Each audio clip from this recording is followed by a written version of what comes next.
जय गायत्री माता, जय गुरुदेव। आगे पंडित श्री राम शर्मा आचार्य जी लिखते हैं कि निराकार ध्यान कैसे करें। मित्रों, दूसरा वाला ध्यान हम सविता का कराते हैं, जिसको हम निराकार ध्यान कहते हैं। वह हमारे अंदर शक्ति देता है। महाराज जी, हम सविता का शुरू में ध्यान करें?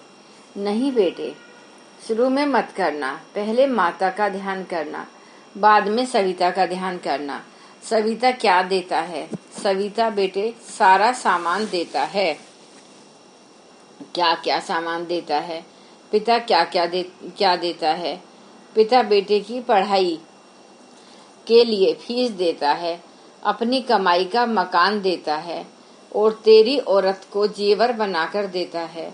कहीं तेरी नौकरी के लिए सिफारिश के लिए जाता है। बेटे, बाप के पास माल है और अम्मा के पास माल नहीं है, तो अम्मा के पास क्या है? बेटे, उसके पास प्यार है, दुलार है। तुम्हें छाती से वही लगाए रखे रहेगी, दूध वही पिलाएगी। तू जब गंदगी कर लेगा तो धोएगी भी वही, प्यार भी वही देगी। और बाप के पास टट्टी कर लेता है तो कहता है, अजी ले जाओ जी इसे, इसकी टट्टी धो, हमारे कोट को भी धो देना और कपड़े भी धो देना।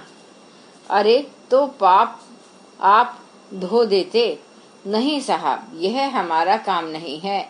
बेटे, बाप कहता है अपने बच्चे को ले जाओ यहाँ से और इसकी सफाई करो, और कुर्ता भी ले जाओ। देखो जी, यह सब गंदा कर दिया, दूसरा कुर्ता लाओ। बच्चे पर भी झल्ला रहा है, उसकी माँ पर भी झल्ला रहा है, और खुद पर भी झल्ला रहा है। कौन झल्ला रहा है? बाप कौन है? सविता, हमारा पिता। एक आंख प्यार की और एक आंख सुधार की। प्यार की आंख गायत्री माता के पास है और सुधार की आंख सविता के पास है। स्नेह, जिसकी हमको प्रारंभिक आवश्यकता है, गायत्री माता से मिलता है, और शक्ति हमें सविता से मिलती है। दोनों की उपासनाओं की जरूरत है। ध्यान करते समय आपको यह ध्यान रखना चाहिए कि अगर आप प्रारंभिक उपासक हो तो आपको गायत्री माता का ध्यान करना चाहिए। ध्यान करना चाहिए कि सद्बुद्धि माता, सद्विवेक की माता, सद्ज्ञान रूपी माता, करुणा रूपी माता, प्रेम रूपी माता अपना अमृत सा दूध हमको पिला देती है। उस दूध को पीकर हमारी नसें और हमारी नाड़ियां शुद्ध पवित्र होती हैं।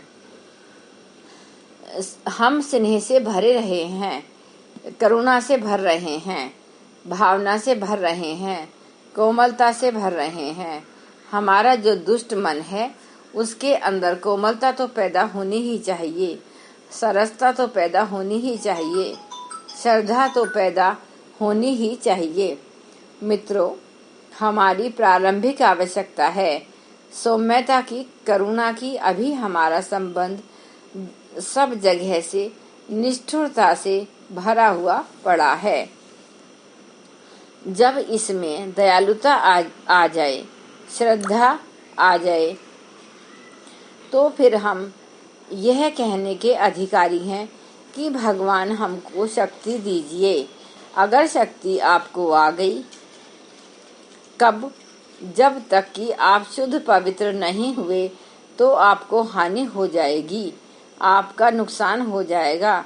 दुर्वासा ऋषि ने अपने क्रोध का समापन नहीं किया था और उपासना करने लगे तो उनके क्रोध की वृद्धि हो गई।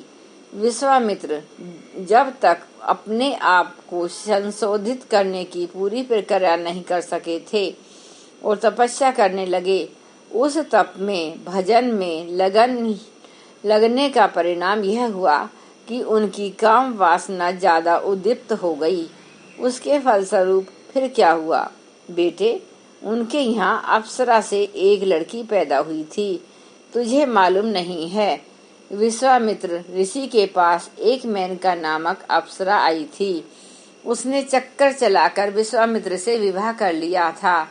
महाराज जी, ऐसा हो सकता है? हाँ बेटे, ऐसा हो सकता है। इसलिए शक्ति को प्राप्त करने से पहले पवित्रता, संशोधन की जरूरत है।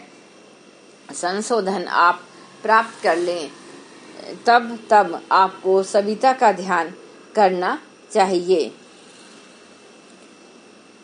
शक्ति की साधना। सविता का ध्यान कराने के लिए हम आपको थोड़ी सी वानगी बताते हैं, चाशनी बताते हैं, थोड़ी सी जानकारी देते हैं। सविता का ध्यान कैसे कराया जाएगा, इसका सैंपल हम बताते हैं। कैसे कराया जाएगा? कराइए तो साहब। बेटे, हम ब्रह्म वर्चस्व की साधना कराएंगे। इसे कराने से पहले हम आपको प्रारंभिक प्रशिक्षण देते हैं। यह PMT का कोर्स है। कौन सा? यह जो अभी हम कराते हैं। अभी हम आपको प्रारंभिक शिक्षा इसलिए दे रहे हैं कि क्या आप अपना संशोधन कर सकते हैं? क्या आपके लिए ऐसा संभव है? क्या आपने अपना चिंतन और अपने विचार बदल सकेंगे? यदि हाँ, तो हम आपको शक्ति दिलाएंगे। ब्रह्म वर्चस्व साधना में हम आपको शक्ति देने के लिए बुलाते हैं, पर आपके लिए शर्त यही है कि आप अपने वर्तमान जीवन का स्वयं ही संशोधन कर लें, क्योंकि तभी तो शक्ति आएगी। वह आपके जीवन के लिए लाभदायक हो सकती है, आपका भला कर सकती है।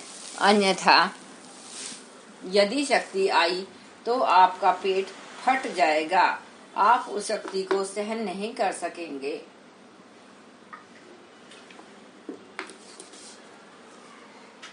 मित्रों, शक्ति को प्राप्त कर लेना मुश्किल नहीं है। शक्ति को हजम करना, जज्ब करना मुश्किल है। घी में बेटे बड़ी ताकत होती है। घी प्राप्त करना कोई मुश्किल नहीं है। रुपए यदि तेरे पास हो तो मुझे दे। मैं तेरे चेहरे पर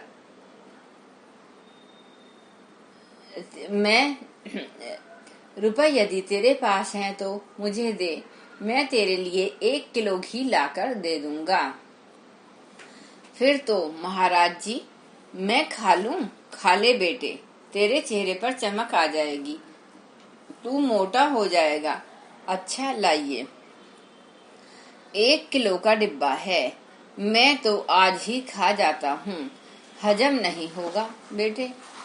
हजम न होने से तुझे तेरा घी नुकसान करेगा। तेरे पैसे भी जाएंगे, मुझे दस्त हो जाएंगे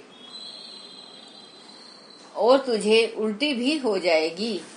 शक्ति प्राप्त करना और भगवान का अनुग्रह प्राप्त करना मुश्किल नहीं है। नहीं महाराज जी, बड़ा मुश्किल है।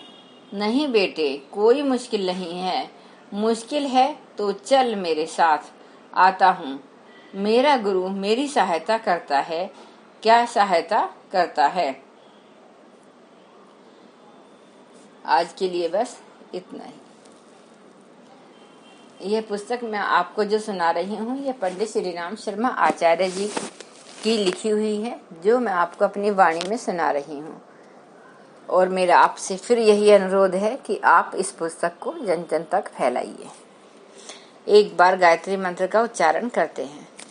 ओम भूर्भुवः स्वः तत्सवितुर्वरेण्यं भर्गो देवस्य धीमहि धियो यो नः प्रचोदयात्।